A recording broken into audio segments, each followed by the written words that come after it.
Kepada Ustaz Abu Somad, Assalamualaikum. Ustaz Abu Somad, jika direksi, ini bicara direksi nih, jika direksi atau pemerintah masih tetap memaksa keputusan IPO atau go publik gitu kan, atau menjualkan saham kepada pihak swasta, ya subholding tadi, salahkah kami jika mengambil sikap demo, mogok kerja untuk memperjuangkan sikap perjuangan kami ini? Apalagi Ustaz Somad, saya kasih informasi, komisarisnya ini Pak Basuki.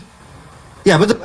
Ya, jadi apakah kami ini tidak salah langkah kalau demo mogok kerja untuk memperjuangkan amanat negara ini? Kami persilakan Ustaz. Sebetulnya pertanyaan ini mau minta label halal saja. Yang perlu dimintakan label halalnya itu kalau benda itu haram, baru dimintakan label halal. Kalau bidang ekonomi namanya fatwa dari DSN, Dewan Syariah Nasional. Ini tidak terkait tentang masalah halal, haram, makruh, mubah. Tak kenapa lah saya lihat masyarakat ini sikit-sikit dibawanya ke halal haram, sikit-sikit ke halal haram, sikit-sikit ke halal haram. Ini kan tentang masalah konstitusi, demokrasi. Kita tinggal di negara demokrasi. Cara menyalurkan aspirasi dalam dunia demokrasi itu bagaimana? Datang ke anggota dewan, salurkan. Ketika mentok, maka ketika mentok dilanjutkan dengan, nah itu.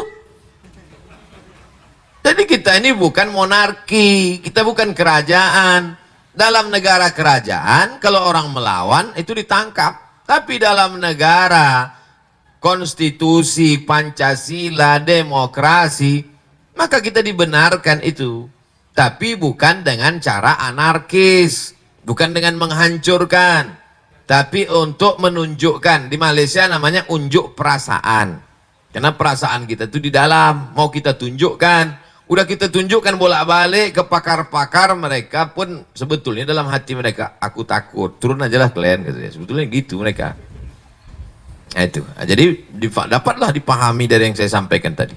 Saya tidak bawa-bawa hukum halal, haram, makruh, mubah menurut hadis Rasulullah, menurut ayat Al-Quran.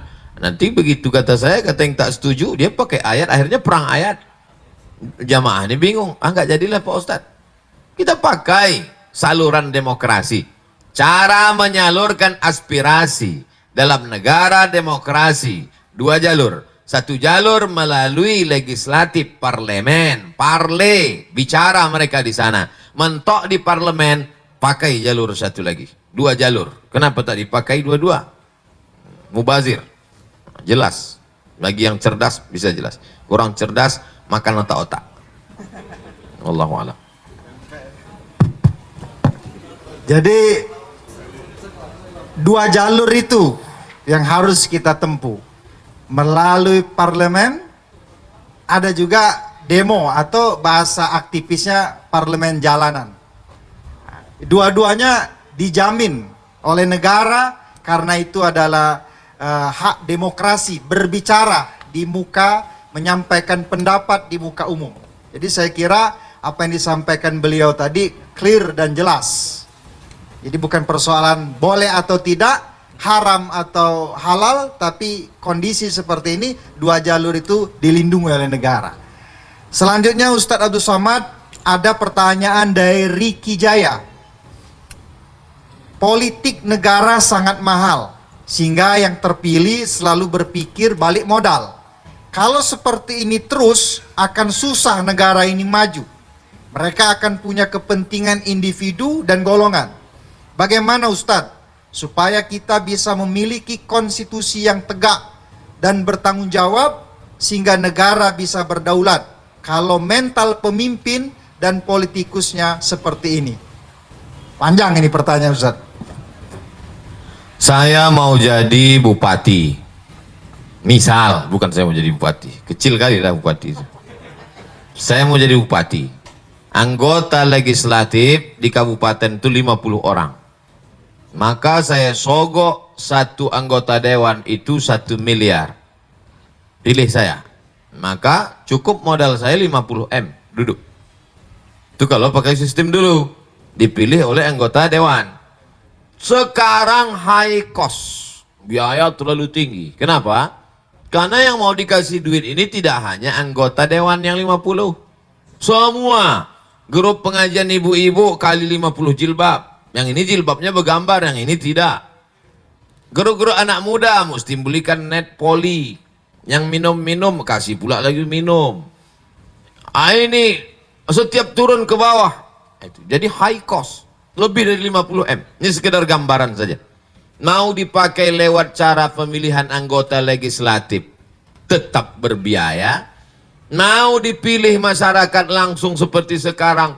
Lebih tinggi high cost dan gesekannya juga. Antar kepala sekolah dengan guru beda pilihan. Antar imam sama makmum salah ayat. Itu jadi memang cost gesekannya kemana-mana. Jadi solusinya gimana Pak Ustadz? Solusinya tidak lain tidak bukan adalah perbaikan ekonomi.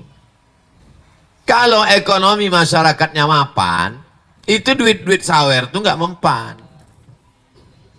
Pertama perbaikan ekonomi, yang kedua kesehatan mental masyarakat. Jadi masyarakatnya itu sehat ya secara mental, otaknya itu sehat, badannya itu sehat, sehingga ketika dia dikasih dia berpikir panjang. Saya terima sekarang 100.000, saya pilih orang begini untuk apa? Itu. Sekarang karena dia lapar dia tak sempat mikir. Orang lapar tuh nggak bisa berpikir. Diajak berpikir error duluan dia. Nah, oleh sebab itu maka lagi-lagi dua ini. Kalau masyarakat itu mapan secara ekonomi, otaknya disehatkan oleh Ustadz. Ustadz dari mimbar menyampaikan, iqna' bima qasamallahu laka takun aghnan nas. Merasa cukuplah engkau dengan pemberian Allah, maka kau menjadi orang yang berkecukupan. Jadi dia tidak lagi menjadi masyarakat yang konsumtif. Mazhabnya konsumerisme. Maka insya Allah selamat. Itulah yang tujuan saya ceramah selama ini. Mari belanja ke warung tetangga. Mari memproduksi air minum kita. Mari kita produksi pangan. Tujuannya apa? Ketahanan ekonomi, kemapanan finansial, sehingga masyarakat tidak mudah dibeli suaranya oleh penjahat-penjahat intelektual, penjahat-penjahat politik yang memang high cost tadi. Saya tidak akan pernah lelah menyampaikan itu. Karena setan sampai sekarang belum pensiun. Nanti kalau sudah setan pensiun dini baru kita sama-sama lelah. Dua saja kuncinya. Capek kita, menang setan. Capek setan, menang kita.